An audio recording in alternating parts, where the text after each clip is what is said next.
Shalom Bapak Ibu peserta Bible Study Perjanjian Baru. Hari ini kita akan bersama-sama belajar dari Injil Matius pasal 18 ayat 1 sampai 5 yang berbicara tentang siapa yang terbesar dalam kerajaan sorga. Saya akan bacakannya buat Bapak Ibu. Pada waktu itu datanglah murid-murid itu kepada Yesus dan bertanya, "Siapakah yang terbesar dalam kerajaan sorga?" Maka Yesus memanggil seorang anak kecil dan menempatkannya di tengah-tengah mereka, lalu berkata, "Aku berkata kepadamu, sesungguhnya jika kamu tidak bertobat dan menjadi seperti anak kecil ini, kamu tidak akan masuk ke dalam kerajaan sorga. Sedangkan barang siapa merendahkan diri dan menjadi seperti anak kecil ini, dialah yang terbesar dalam kerajaan sorga. Dan barang siapa menyambut seorang anak seperti ini dalam namaku, ia menyambut aku." Bapak Ibu, Matius 18 ayat 1 sampai 5 ini paralel dengan Injil Markus pasal 9 ayat 33 sampai 37 dan Injil Lukas pasal 9 ayat 46 sampai 48. Berarti kisah ini tercatat dalam 3 kitab Injil. Dan jika kita membaca dalam semua kitab ini, maka kita akan melihat sebuah kisah yang lengkap. Nah, di dalam Injil Matius hanya dijelaskan bahwa murid-murid datang kepada Yesus dan bertanya tentang siapa yang lebih besar dalam kerajaan sorga. Sedangkan dalam Injil Lukas diceritakan murid-murid itu berdebat tentang pertanyaan siapa yang terbesar dalam kerajaan sorga. Lalu Yesus tahu tentang perdebatan itu. Sedangkan di dalam Injil Markus ini mencatat kronologis peristiwa itu dengan baik. Dalam Injil Markus diceritakan bahwa di dalam perjalanan mereka sudah mulai bertengkar. Dan waktu Yesus bertanya tentang apa yang mereka perdebatkan, mereka semua diam, tidak berani menjawab. Rupanya mereka malu juga kali ya terhadap gurunya. Nah, untuk menjawab pertanyaan mereka itu, yaitu pertanyaan murid-murid, Tuhan Yesus itu menggunakan seorang anak kecil, ya, seperti bacaan kita tadi.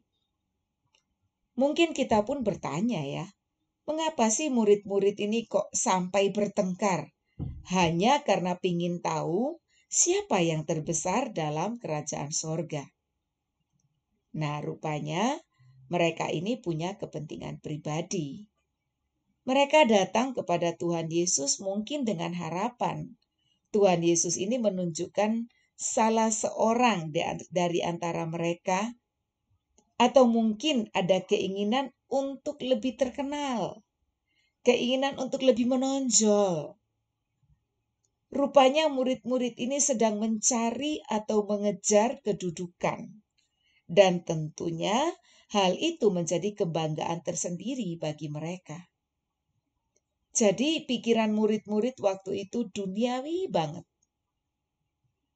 Nah, Matius, Markus, dan Lukas mencatat hal yang sama, bahwa untuk menjawab pertanyaan murid-murid, Yesus tidak menyebut satu nama pun dari antara mereka. Tetapi Yesus mengambil seorang anak kecil, ditempatkannya di tengah-tengah mereka, dan berkata, nah tadi di dalam Matius 18 ayat 3 dan 4 saya bacakan sekali lagi. Lalu berkata, "Aku berkata kepadamu, sesungguhnya jika kamu tidak bertobat dan menjadi seperti anak kecil ini, kamu tidak akan masuk ke dalam kerajaan sorga. Ayat 4, sedangkan barang siapa merendahkan diri dan menjadi seperti anak kecil ini, dialah yang terbesar dalam kerajaan sorga. Nah, Bapak Ibu, jawabannya Tuhan Yesus ini saya rasa ngeri juga ya.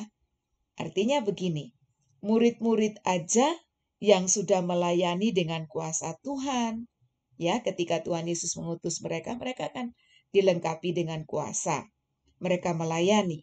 Tetapi ketika mereka bertanya tentang siapa yang terbesar dalam kerajaan sorga, Tuhan Yesus jawabnya, sesungguhnya jika kamu tidak bertobat. Ya, jadi siapa yang harus bertobat? Murid-murid. Dan menjadi seperti anak kecil ini, kamu tidak akan masuk ke dalam kerajaan sorga. Bapak Ibu yang dikasihi Tuhan, dari jawaban Tuhan Yesus, ada dua hal yang kita lihat di situ atau yang kita baca. Yaitu yang pertama, untuk masuk ke dalam kerajaan sorga, harus benar-benar bertobat dan menjadi seperti seorang anak kecil.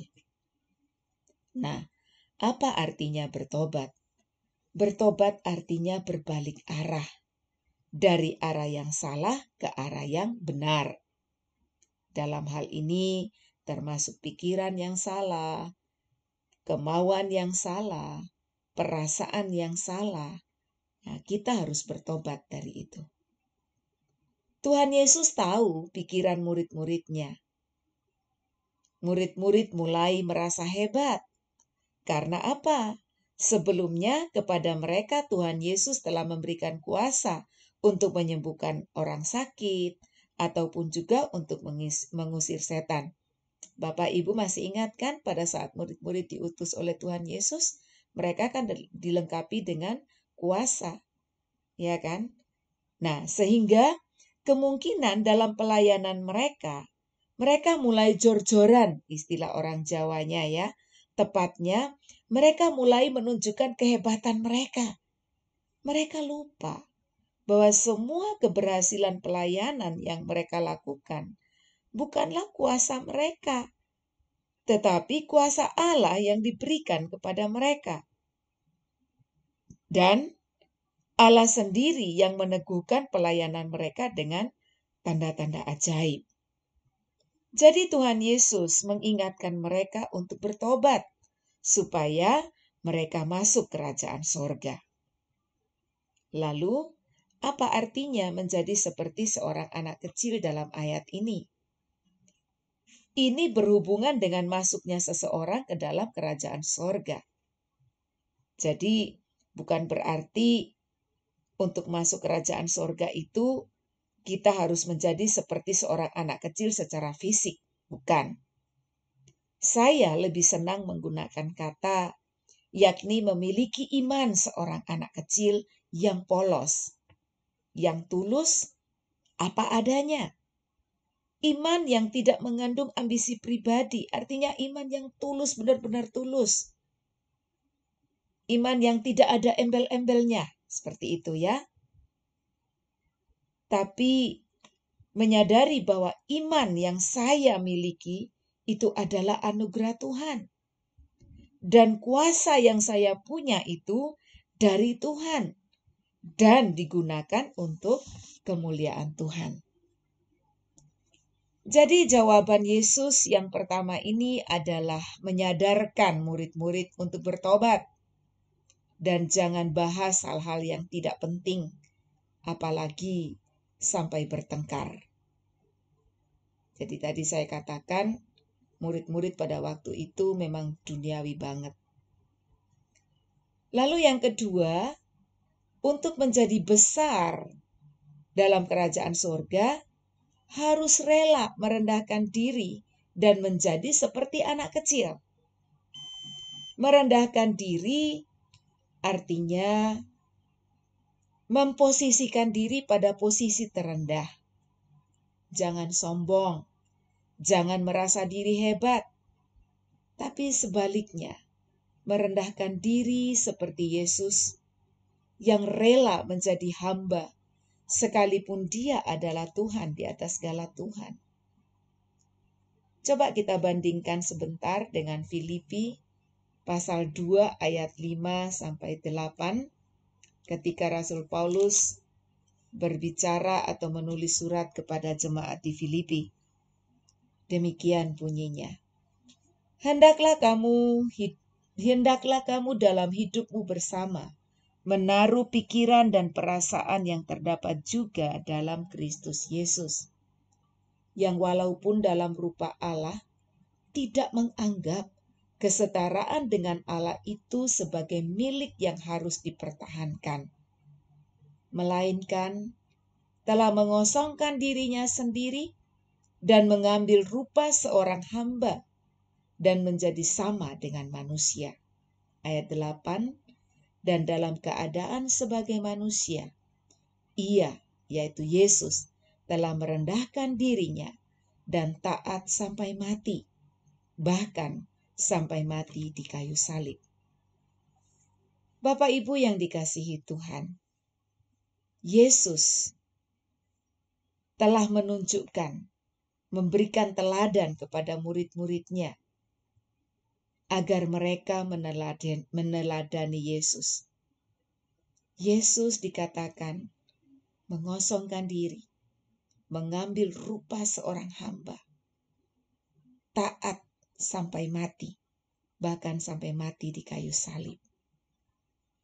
Saya percaya ketika Tuhan Yesus berkata kepada murid-muridnya merendahkan diri, dia ingin supaya apa yang dia lakukan itu dilakukan oleh murid-muridnya. Menjadi seperti anak kecil di sini adalah mudah dibentuk atau penuh dengan ketaatan.